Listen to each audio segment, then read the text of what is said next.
Hello, and welcome to another episode of the Roll podcast, your show where we talk about RPGs and stuff. Today, we're actually going to be talking about an RPG. We've been playing at our home table a game called Dragonbane. Some of you may have heard about it, but we thought we'd take a little bit of time today to discuss our impressions, how it's going so far, what we like about it, what maybe we don't like about it, and all that kind of stuff. But before we do that, I want to give everybody a little bit of context in case you haven't heard of Dragonbane. I want to give you like an idea of what it is. So first and foremost, Dragonbane is a game that prior to Free League acquiring the property, I had never heard of. So that's the Free League was the one who introduced me to the game, and it's kind of a classic fantasy tabletop RPG. It does have magic, mystery, adventure, and kind of harkens to that heroic feel for it. It's designed for kind of a fast and furious play, as opposed to D&D, which I sometimes say when you get into combat, that's the most the biggest piece of the pie for D&D, but it's also takes the longest. And it doesn't really require a ton of prep, at least out of the box. Now, obviously, every game you can prep as much as you want, but the good news is that with how simple the rules are, how open everything is you don't have to go through and prepare a ton unless you really want to. They do advertise it under a mirth and mayhem play style, which is kind of funny because it's kind of a blender. You kind of have some really crazy stuff that you can have almost shenanigans like you would in like an OSR type deal, but you can also get pretty brutal in so much as that, as we've experienced so far, the game can be fairly harsh in outcomes, especially when you get into things like combat.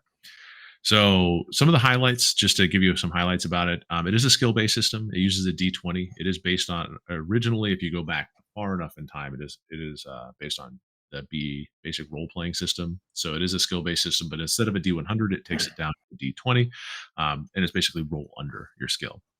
You do have professions, from fighters, artisans, merchants, all kinds of stuff. You can be as useful or useless feeling as you want, because merchants is not exactly the first place heroic people go.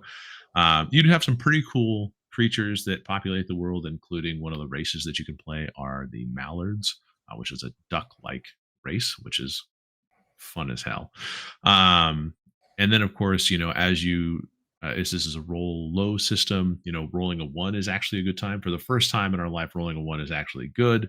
Well, not first time, but anytime we play these games, rolling a one is actually good, and you get rewarded by saying I rolled a dragon. And if you roll a 20, that's actually not good, and you get to say you rolled a demon. It takes place in a setting called Misty Vale. That's the only official setting that they put out for this stuff right now, and it's actually a very small part of the map. There's no greater world, so if you really want to build on the world, it's pretty much a blank canvas. So I think that I mean, is that introduce it, or is there anything I'm missing? I mean, I guess I could say that it's a reimagined version of they called it Drakar och Demoner. That's dragons and demons in the original Swedish back in like 1982, and it was influenced by D&D. So there was a history. Yeah, and it's mostly an OSR game, right? It's generally considered an OSR game. Or It feels a new SR. It kind of walks the line. It has the skill sets, the skills, which most OSRs don't have skills. So, but it definitely has OSR elements. Mm-hmm. I personally would not call it an OSR game, but there are probably people that are. Yeah, it will, and I think that people look at the rules light nature, the hearken to kind of a more classic style and approach to fantasy, the lethality of it. The lethality of the system is a very big deal for it, and I think so. Some people that's what they would probably use to say this is kind of an OSR adjacent game. But I agree, I'm a little bit hazy on the OSR definition still myself. But if you want to call it OSR, we're not going to tell you no, you can't do that. Right. How about that? I personally wouldn't, but no, I'm not going to say you're wrong either. Sure. So I guess I kind of got into the game because it was offered by Free League, and I saw that it was a fantasy game. I thought it was it was kind of a resurrection of an old game and all of those kind of things. But given that I think this was our first time any of us had really played it, was when we started playing it on the home table a few weeks ago. What were your guys' first impressions of Dragonbane when you got to it? You want to take this, Brent? You want to start, or it has duckmen. And none of us rolled that. I think we were all secretly hoping, and none of Yeah, none of us get to play Howard the Duck. I think that's cool. It stands out because it's so different. It's such a different like race than you see in other games. So I thought that was cool. You know, and then the roll under system. It's the first time I think it might be the first time I've ever actually played a roll under system. Well, I mean, other than a call like Cthulhu, right? Because that's a roll under. Well, but this is a D20 roll under system, which is pretty different than like the percentile based games. But yeah, so that's kind of interesting. The art's really cool. I kind of like the more kind of traditional fantasy art. And I don't know. I didn't have very many thoughts about it before we started playing, but it's been fun so far. And just in case anybody's wondering, I think one of the main reasons I was attracted to it was obviously it was Johan Egerkens was the artist for Vaesen as well as this. And so when you look at the art, that same kind of art style that so drew me to Vaesen was just littered throughout the book, and it's just so good. I love it so much. And there's that cool picture of the mallard like rogue with the two daggers like jumping. Oh yeah, like the cover really cool. Of the book, you know, the assassin mallard. Yeah. That's pretty good. That's pretty good. And I think it's good because it is versatile. It does seem like a game that you could take very seriously, or a game that you could play more of like a hack mastery style, like more comedic game in, which I think is kind of neat too. Yeah. And so, Jeff, what about you, man? What were your thoughts kind of getting into this? I mean, we kind of stepped into it right from the beginning, and everybody in the party failed a check, and I was the only one who managed to stop myself. And so suddenly I was facing a band of goblins by myself. Like the lethality of the system, or potential lethality of the system, reared its head very quickly. Like it was surprising. I kind of felt like I got hit with a bucket of water, when I'm fighting this band of goblins and my 3 party members are, running down the path the opposite direction, trying to succeed in their roles. So it was actually fun. It was actually, in the moment, it was a little shocking because it's been a long time since something like that happened to me in like most of the high fantasy settings that we've played in, where maybe one person breaks, but not 3 out of 4, or, technically I failed my save, but I righted myself right away. It was cool. It feels a little gritty to me. But I've had a lot of fun playing it. But yeah, my first impression is that, wow, somebody's going to die. And apparently so far in what we've played, it's almost been me. Yeah. No, the merchant almost died too. Yeah. So, and I think that's kind of interesting, because I think when you look at like the setting itself, I would say that the setting feels, I mean, I would almost say it feels rather generic fantasy. Like, I mean, you have goblins, you have orcs, you have, kind of all your normal fantasy type things.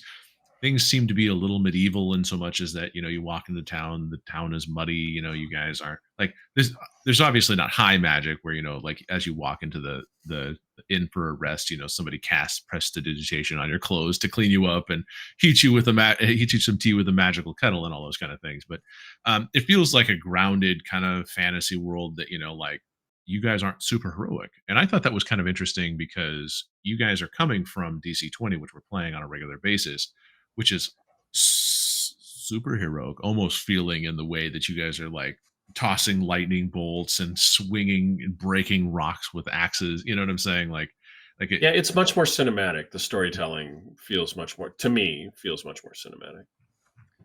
Okay, so I thought that was kind of interesting from that perspective. It is interesting in that it is much lower magic and much less. Yeah, it's less heroic. It's more gritty. Like stabbing things with a spear hurts them a lot. Yeah, or hurts you a lot, depending on which end of the spear you're on. Yeah. So I think in terms of like the mechanics of the game and everything like that, some of the mechanics are I would say are fairly easy to pick up. The book itself isn't very long. I mean, it's really just 100 plus a few pages after that. And so there's a lot packed into the entire thing, but it's actually it's deviously simple, if you were to ask me like how it goes, because most of the time, if there's a reason for the characters to roll, you guys are rolling against skills.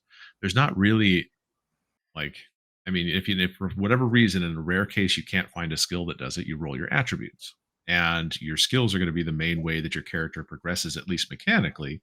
Whereas it feels like, because this is a classless role playing system, your characters are really going to progress narratively a lot more in this. It's kind of like, I think you have a track of narrative progression, and then you of course have your skills, and the skills still feel good to progress. But I mean, truthfully, you guys aren't going to be gaining hit points outside of a really magical circumstance, like that. You don't gain con or strength or anything like No, that you just outside get of maybe skills. a heroic ability or something. But you do get better. I mean, you do have it. Like, there is a sense of improvement. I mean, that 15 going to 16 is a big deal, because like rolling under like that 1 point seems to matter. It feels like it matters a lot. Yeah, no, I think that feels good. I think being able to do whatever skills you want and being able to put points in them wherever you want and that stuff, I think that's fine. It's not a classless system though, because you do have like fighter. Sorry, a level-less system. That's yeah. You do have level, like, yeah, that's correct. It isn't a leveling system, but you do have defined archetypes that you do play. Yeah. Like my character as a fighter, he is good at fightery things. That's what he's focused on. Yep, and at least in the beginning. Now, I do have to say, with the way the progression works, there is an opportunity that somebody could jack of all trades just by how they progress their own skills. They might because you're all moving the same sliders, right? Well, eventually everyone will be a jack of all trades, most likely. It would just take longer. It'd take a really long time. But everybody will eventually fall somewhere in the middle, where roles are more of a coin flip than impossible, potentially. Yeah, especially since it seems like all the core skills you guys have needed, at least in this introductory part of it, have always been the skills that are like at 6 or 7 or 5 or 5. So you can start off at really low rates of success, which I thought was a very fascinating way to begin, because you guys really do feel like bad at certain things in the beginning, and you do feel like you've gotten better at them, even in a short number of sessions that we've done. So the thing that I did find that was a little bit strange to me is that there was a tremendously large number of optional rules that we haven't introduced into the game. So like things like pushing dice rolls, I believe that's an optional rule. That's more of a free league game. So as you read through the pages, there's plenty of opportunities for you to, as a GM, make the game more your own. And they have at least a library of rules that are optional that you can start introducing into the game. Or, I mean, if you want to go whole cloth and basically just start cutting up your own rules and putting things in there, like, you can very easily as well. And I think that's pretty OSR like, is the ability to modularly decide which pieces of the game you want to use. And I think that's pretty cool. Like the pushing rolls and stuff like that. I noticed pushing rolls when I looked at the rule book. I don't remember anything else specifically, but it did seem kind of interesting. You could modify, or like, really, honestly, what I think is probably good is you start out simple, and then the more your players become like enamored with the game, or at least experienced with the game, you can introduce the optional rules too, like the pushing mechanic. Like that is a nice mechanic to include later when you get people that are more experienced with that sort of like gamble, like just trying to decide if you're going to gamble on the push or not. So. Yeah, and truthfully, they have the optional rules all throughout the rule book in like these special green boxes, so it's easy to see what's optional and what's not. Right.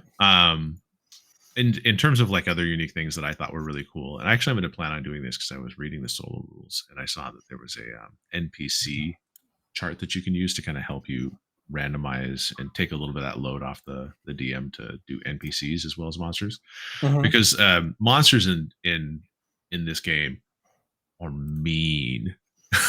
Yeah. And so in the beginning it was funny because like when we had our first encounter, Jeff's character was wearing armor, and I hit Jeff's character with some pretty good shots, and Jeff was just like, well, it's plate armor. It's -8 damage, which like we haven't run, like the only thing that's done more than 8 damage so far is me.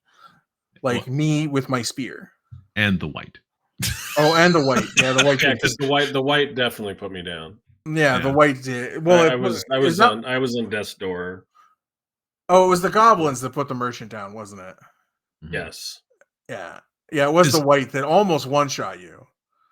Yeah. Yeah, that was a big attack. I don't know what it Yeah. was, but it bypassed my armor. It was a big attack. Yeah. Well, anything that bypasses armor in this game is bad. It's dangerous. Like, because that's the only chance you have to survive most of Yeah. the time. Well, no, there was a reason why that one was so dangerous. I don't think it bypassed your armor. I think it actually rolled a dragon to hit you. Oh, that might That's be. Well, it, that's yeah. what it was. did. Okay, That's no, it what rolled it a dragon. because it was because I was like, how does a longsword do like 3d10s or Mhm. something? I was like, I It- was confused because Yep, Mike's that was it. rolling an obscene amount of dice. That was it. He's It like, was a dragon. yeah, what is this? Can you handle 30 damage? No, Mike, I can't handle 30. So Yeah. like all games where your characters are more squishy, if the GM gets lucky and rolls Yeah. any sort of crit, it could just murder someone. So remember that. That's an important thing. Yeah. Well, no, that wasn't a dragon. I don't remember. I thought you rolled a dragon. I thought I that's don't why you got remember the what extra it was damage now dice, that I'm but- thinking about it, because it's like, because the one thing about it is monsters. So what we've it's learned here known as today is that Mike lied to us and just tried to kill Jeff for no reason. No. I'm kidding. I don't remember what it was actually. Now that I think it look was at a dragon because I know you rolled. Because I remember the damage conversation when you were like, Oh "Why no, is I he remember. rolling so many?" Here it is. Here's what it was. Okay. Okay, so the thing about it is that so there's two types of monsters, and this is really what I find is fascinating. There's the NPC style monsters, which just act like NPCs and they have their own tactics and everything like that. The GM has to do, and then there are monsters, and the monsters they automatically hit. They have potentially more than one action in a turn, which the initiative system in this uses the card initiative that you find in other free league games where each person gets a card, and in this case the monster gets 1, 2, maybe 3 cards. And what you do is you roll a d6 on an attack table. Now what happened was is that a number 6 on the white table, so spoiler for anybody that fights a white, is a power attack with creaking joints. The white swings its weapon in a powerful attack against the opponent. The damage rolled with twice the weapon's normal damage, and the victim is knocked to the ground. Now, in most cases, monster attacks can't be parried; they can only be evaded. And this is also something that's interesting about the game is that you only have a one action economy. You have one action, one move, and that's where I think the real deadliness comes in. Is that you can, if you choose to parry or evade an act from an enemy or something like that, you don't have get to basically attack, right. decided that was your most important priority. That moment was to stay alive. And there are obviously some things that kind of let you exceed the number of actions that you can do, like you can defend and be heroic using like heroic actions and willpower spending, but it's not many. So I mean, so that's what happened to Jeff. I didn't cheat. I just remembered what I did. I just rolled a 6, and that hurt bad. So yeah, that is one thing that is like that. You really feel if you go on the defensive, you're really going to feel rough because you might be on the defensive from then on. Yes. Because action economy means if they get more than one action economy means that you're going to be attacked more often than you're attacking. So hopefully somebody in your party is doing well. Yeah. That one time that I tried to evade and parry, it felt like I was on a never-ending path of evading and parrying, and then I'm like, I'm not doing any damage to these guys. At some point, I'm just going to have to suck it up. Soak a shot. I'm just going to have to get hit because I've got to be swinging back at some point. Yeah, and in many cases, that's what's really kind of neat about it, though, is that because you kind of get put on your heels, and that's where I think that you guys feel the real grittiness of the system is that like Jeff is now. I mean, he's taken the monster's attention away, so maybe another character is going to go and get some, kind of use their actions to attack or something like that, and but not Jeff. He's trying to stay alive, and that's as far as he tries to make it. Yeah, no, but we talk about it, the gritty, like this isn't bad. None of what we're saying, I felt bad about this. I was surprised that I got put down with one swing. I was very surprised that it happened, but it was also kind of a cool moment. Like, it was like, am I going to make these death saves? I did. Yeah. Am I going to get through this? Yeah. But am I going to get through this? Because everybody's medicine was like a 5 or a 6. It was like, no one's going to save me. Well, it's still like that. There's still only a 5 or a 6, so it's still going to be hard if you go down. I think I'm up Yeah. to a 7. No, it's pretty good. And so here's one tip, and this is something I'm going to be using for their next session, is that if we run into any NPC type creatures, things that aren't specifically labeled as a monster, there's actually a really cool table in the solo rules that allow you to run NPC monsters kind of using a similar approach. You just have to designate what type of NPC they are, whether they're melee, ranged, magic, or stealthy. I think that was the other one. So they kind of give you 4 NPC archetypes to kind of work. And then, of course, based on how that does it, it makes it so that they're not just like, I swing my weapon or I use my bow. It actually creates circumstances that you have Yeah. to kind of respond to, which I kind of like. And I think that's another thing that it, kind of in the OSR vein is that, as the game master, I'm not having to make every decision outside of the player's sphere. The dice are making a lot of decisions and you guys Yeah. are reacting to them. And I'm just kind of adjudicating certain things from that perspective. So needless to say, if anybody's got to this point and they haven't found that we're a little bit excited about the game, we do like playing it. It has been fun. It has been. I mean, No, it so, is. It's a fun game. So who would you guys like since we're having fun and we kind of, I think, since we've at least started doing this, we've obviously played a lot more games, but who do you think would benefit from jumping into a game like this? Like who? I mean, Like, anybody. I mean, it's a D20 game, so it's pretty easy. Like the rules are pretty simple. Yeah. So I think new people would be pretty good with this one. It's D&D like enough to where people would I think be able to play games of D&D or games of other like systems off of this. mhm, So I think anybody new or I think it's good for anybody new or experienced. If yeah, you want to, if you want a lighter, like it definitely is rules light. Like if you want to play it light, you could easily play it very light. And if you wanted to play like it says a game with a lot more mirth in it, I could see that being like Yes. the angry duck guy, the angry duck merchant yelling at people and stuff like that. Mallard merchant, like that conjures kind of a more comedic image, like that sort of mhm, stuff. You can play it more like that. yeah. I think I think you could have new players. I think you have experienced players. I think they have to not be totally married to the character they created, because Mhm, the character they created may go down in a combat and may not be able to be saved by their companions.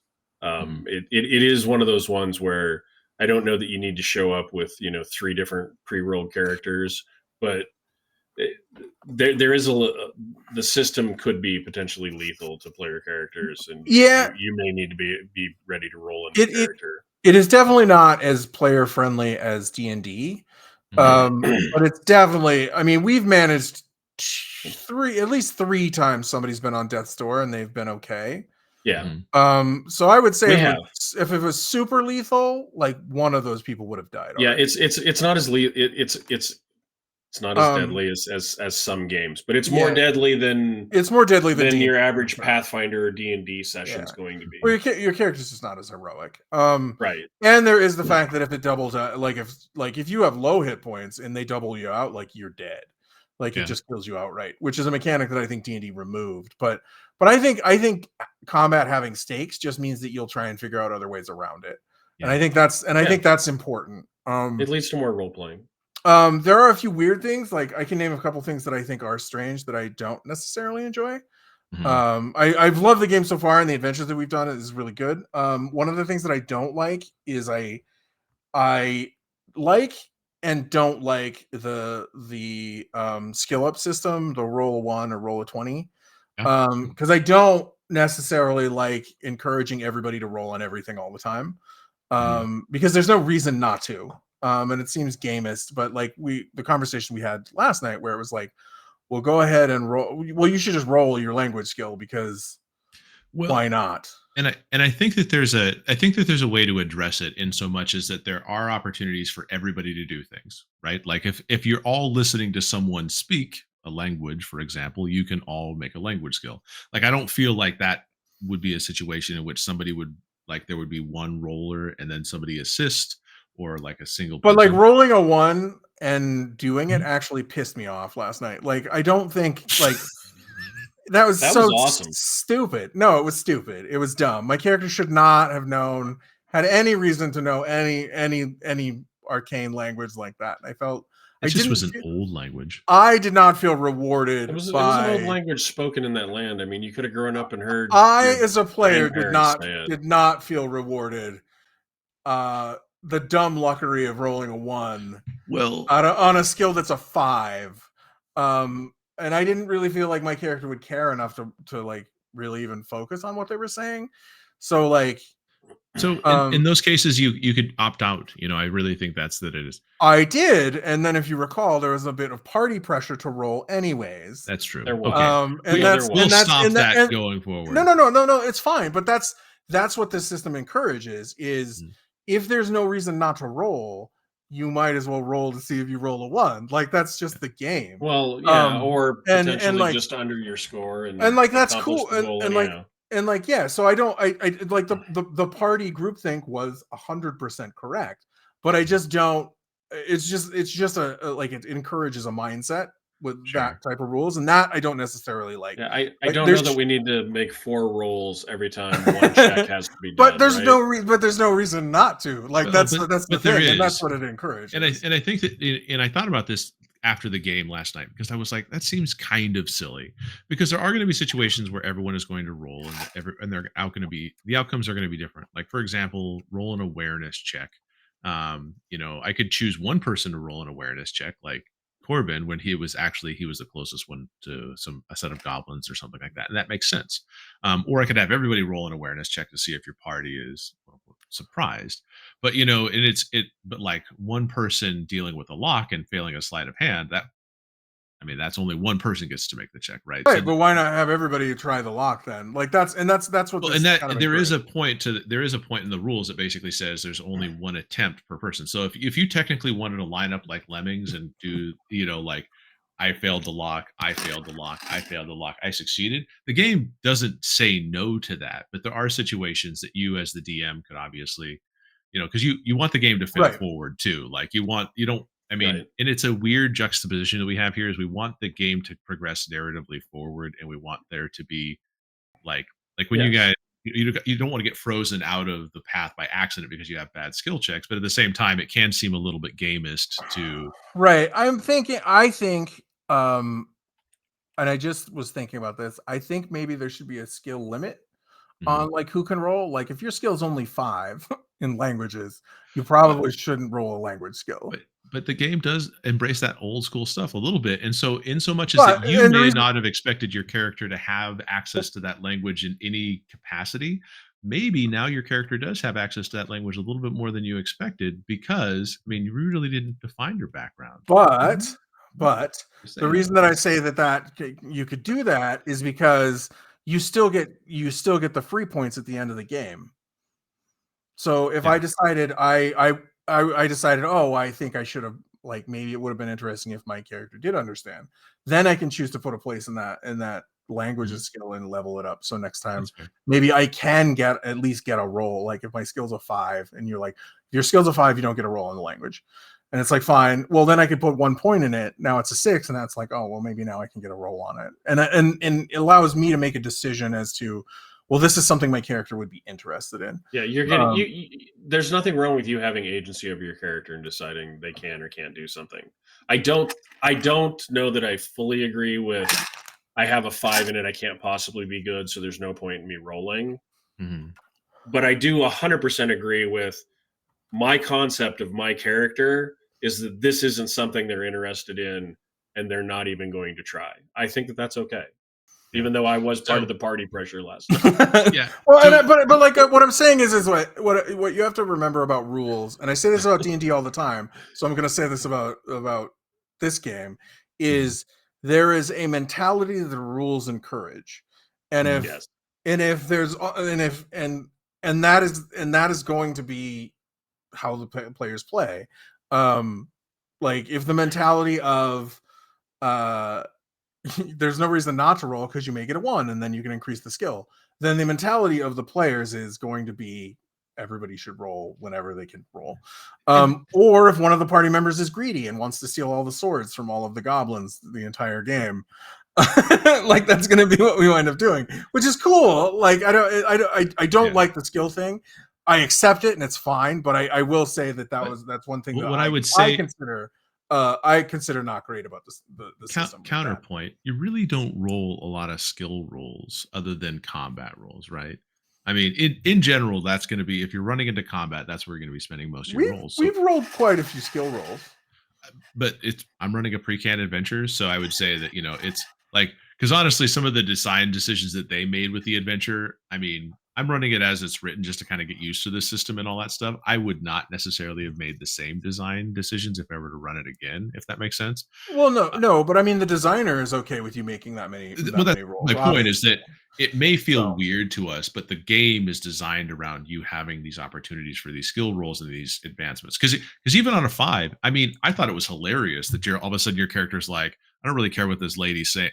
Oh, I actually understand what she's saying. I know everybody enjoyed it, and you managed to make it a decent story point.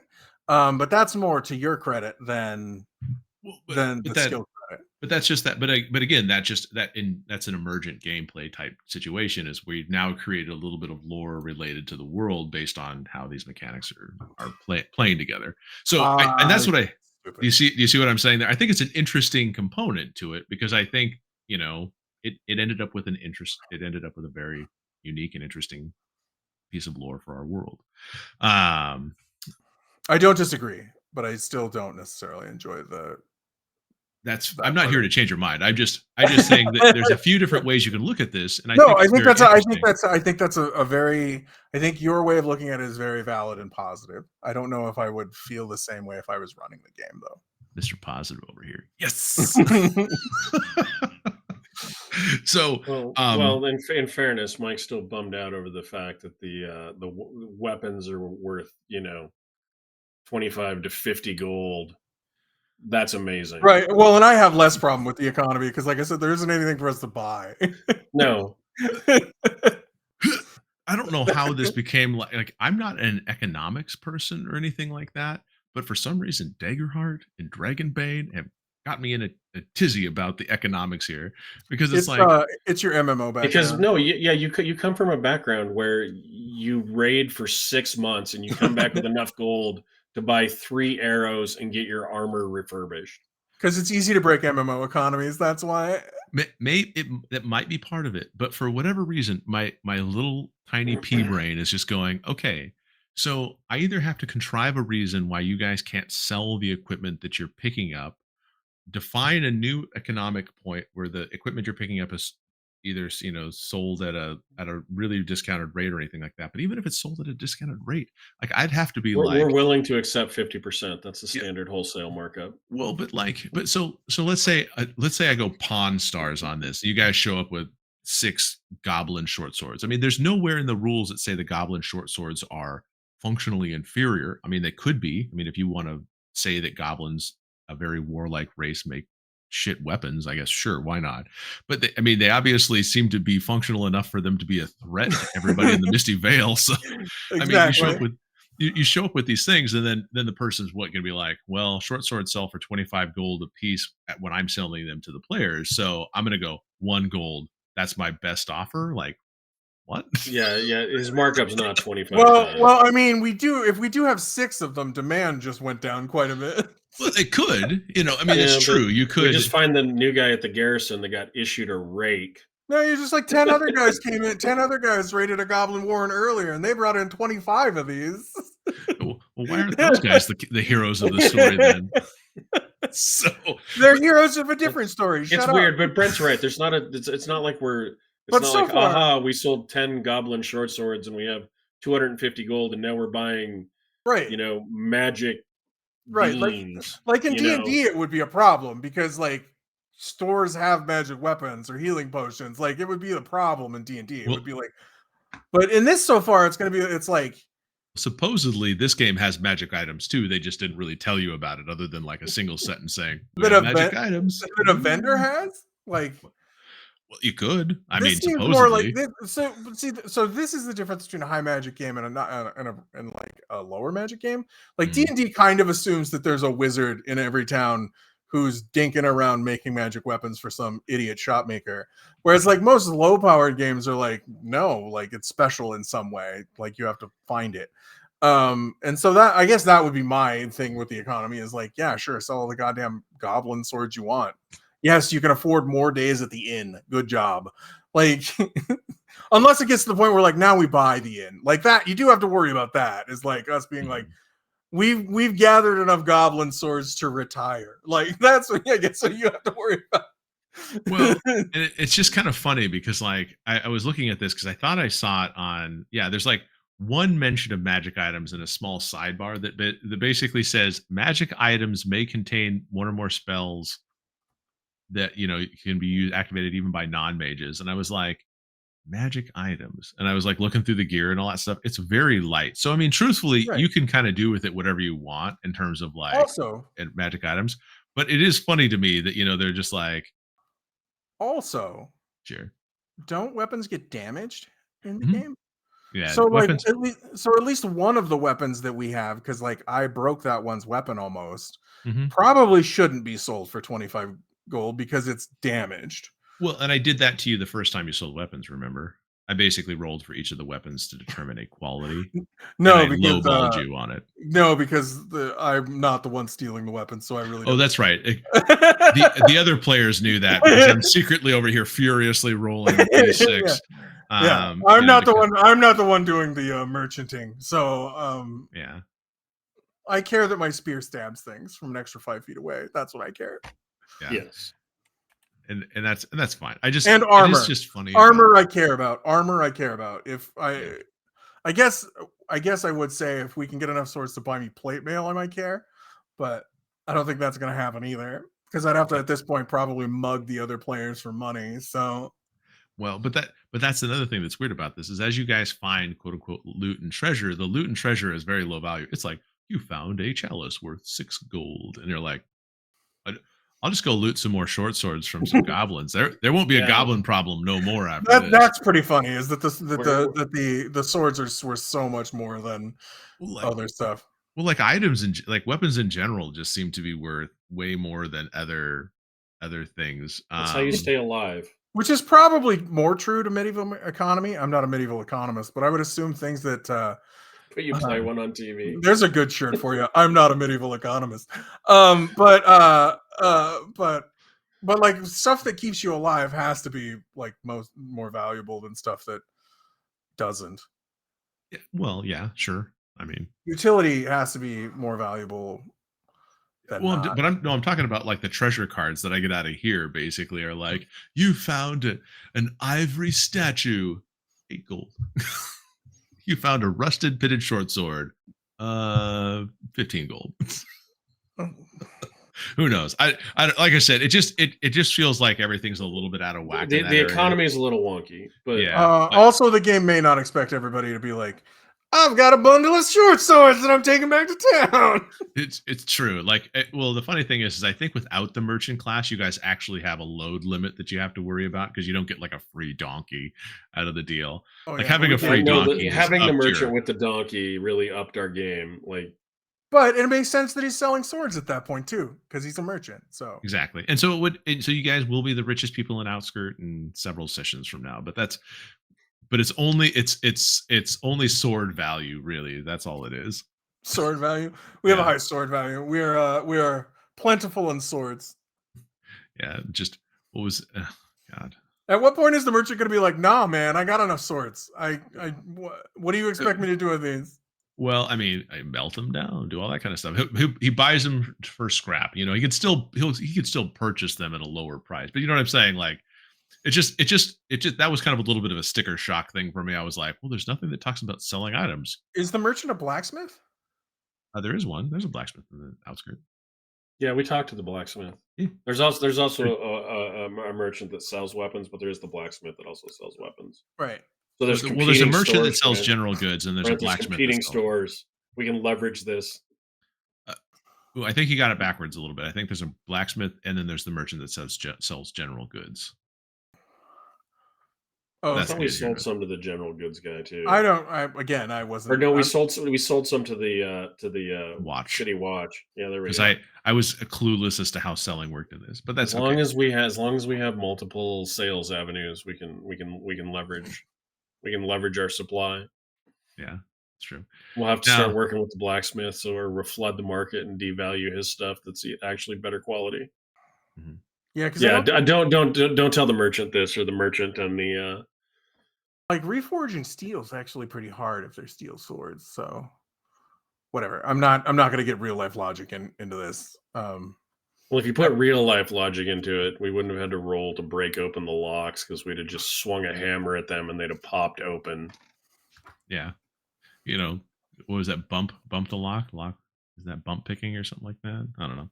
No, Um, that's picking, and that's like door locks. But like if you got padlocks, yeah, pad unless it's a magical thing, in which you could say most it was, mhm. most padlocks aren't secure most at locks give all. in to enough violence. Yeah, Most locks will Yeah, give in to enough pressure. surprisingly little. And if yeah. that's happening with the kind of steel that we can make today and modern construction methods, I can only imagine what 16th century, you know, padlocks with big fat chunky keys, how tough those were to open with a hammer. True. Who knows? Who knows? So, kind of back to this point, other weaknesses that you guys have seen about the system. Brent mentioned kind of the skill thing did run a little wrong way. I understand. Anything else that you saw that you felt was kind of and the economy, obviously, for you, but any other weaknesses you saw I over don't here? know if it's a weakness, but there are times where I'm looking for a skill that doesn't exist in this Mm, game and doesn't appear to have an equivalent skill in this system. Um, okay. Like, I do you have an example out of curiosity, or I did last night. It happened 2 or 3 times last night where we were like, "Oh, what do I do for chandelier this?" swinging, or No, well, like when the our sailor was, trying to think about the white, and oh, the beast lore is it thing? magic, and yeah, it winds up being beast lore. There's just and that's I think that's more just learning a new system and how the Hmm. skills cover Yeah, different areas. it sounds like the skills have a lot of subject matters that they cover. It's Really, it's just where you file things. it's just where you file things. It's just that a lot of the games that we play feel like they went, "Oh, this D&D system's good enough." They might pare down some of the more esoteric ones, but things at Hmm. least have terms that are, a little more familiar. Is there anything else that sticks out to you, Brent? Like, I No, I bitched about the skills already. That was really my main thing.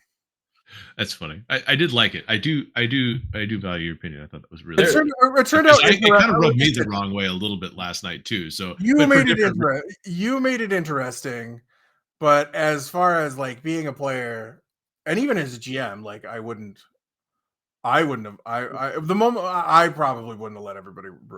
I wouldn't have said everybody roll in languages. I would have said who wants to go, and then the first like couple people would like yes. I would have let it go, but I don't think I would have let my character per se do it. Especially once I was like, nah. But you have depth now. Moving on. So, so the one thing I would and the probably fact that I say, rolled a 1 did piss me off. Like I was like, fucking of course. yeah, not only do you know exactly what he's saying, you also get Yeah. a bonus chance to raise your skill at the end of the game. Not only did I Um, say no, my character wouldn't. Not only did I say no, my character wouldn't care, but then I rolled a 1, which means oh, now he understands everything the stupid thing says. Great, fantastic. That's exactly what. Like, and that's a good like, and that's. And that, I guess that is a good story reason to roll, but like that was not the outcome that I would have had preferred planned in that for. case. Yeah.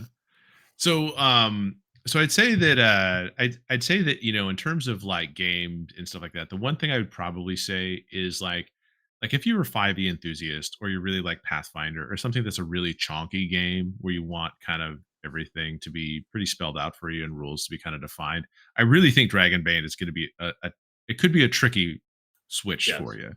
I do have to say that having played so many of your lighter rules games and kind of getting away from that 5e mentality that I'd kind of like chiseled in my brain for so many years, um it feels like this game is pretty fun because it has a lot of flexibility for you to, as the GM, to do the things you want to. But if you're not prepared for that, Dragonbane can be a little bit daunting in so much as that, like, it's deceptively simple, but has a lot of little nuance to it for you to kind of build up and play the way you want to.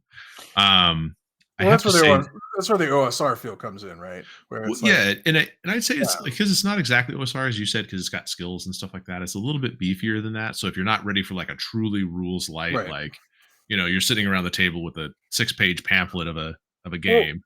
well, right. Like, I mean, that would be the thing. Is like the reason I say it's like OSR is because, Mhm, like, somebody says, "Well, I want to do this," and you say, "Okay, we'll roll this skill."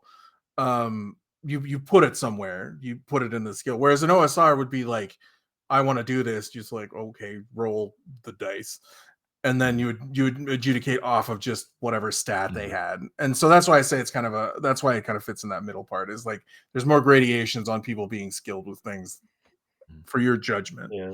I, for your adjudication. mhm, I looked on Reddit.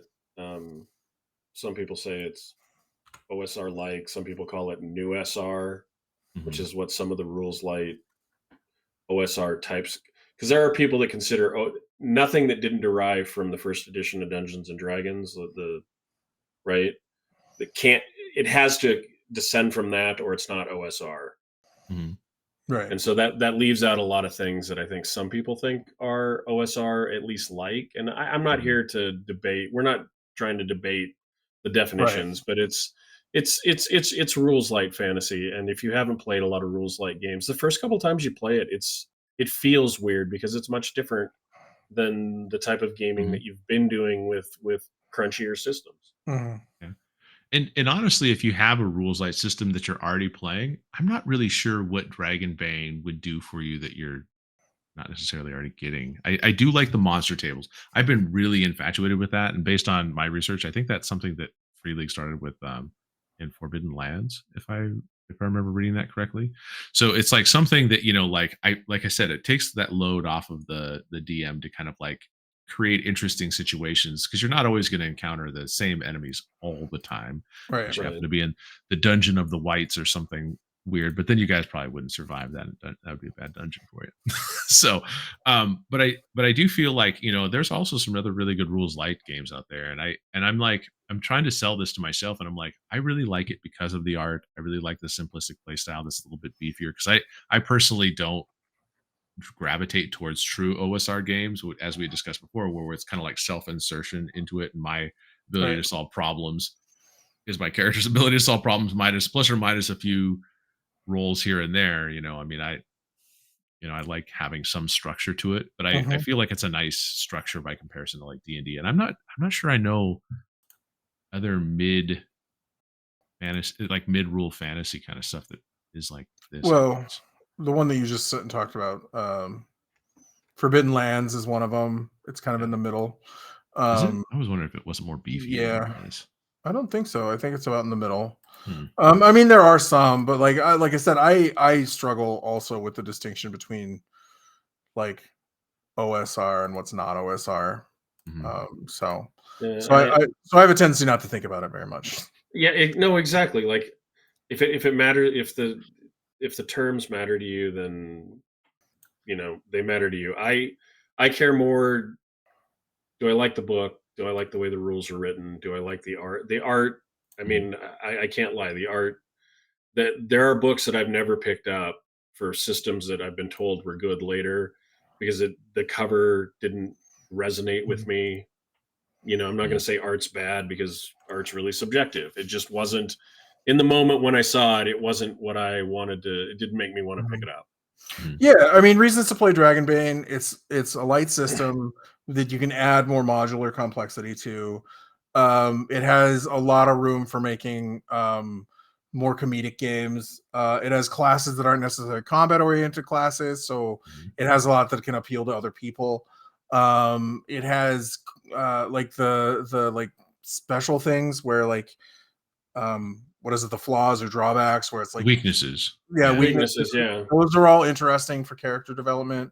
You can have a lot of Um, fun role playing your yeah, weakness. that stuff. It's basically, if you like the world and you like the art, like that's the reason to play Dragonbane. It doesn't have anything rules specific that like is going to make you want to play it over other lighter Right. D20 games. But if you like the rules, you like the art, then Dragonbane's a great game to play.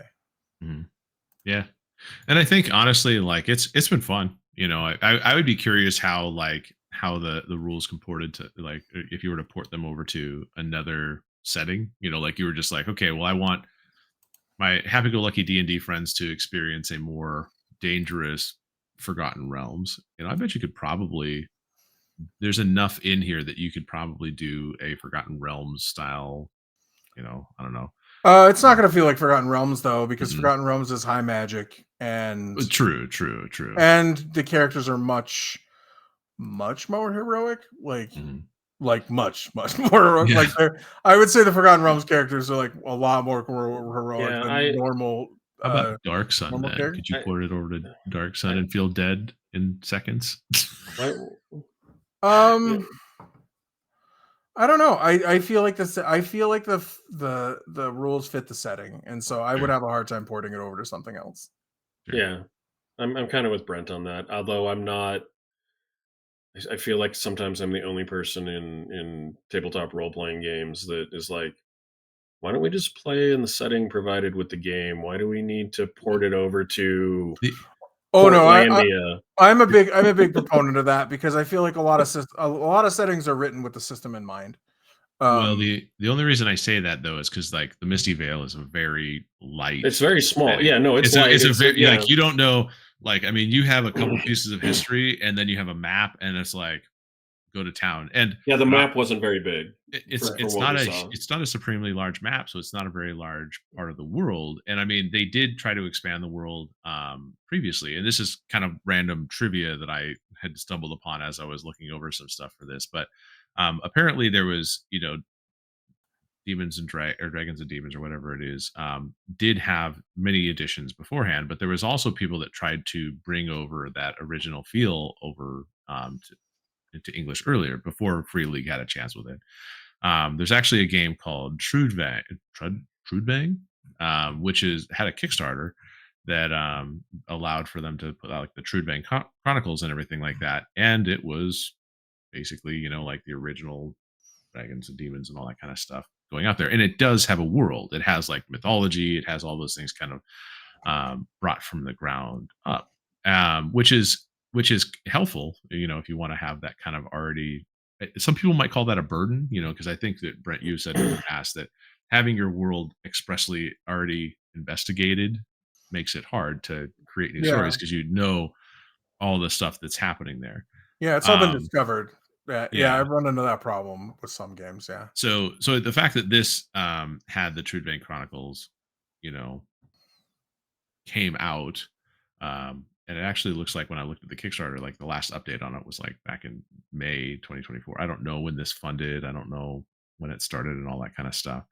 But that also might be an advantage to the Misty Vale being small, is you can tell your story. Like you know what Dragonbane feels like. So if people go outside of the Misty Vale, you can replicate that feel with your own sort of like adventures.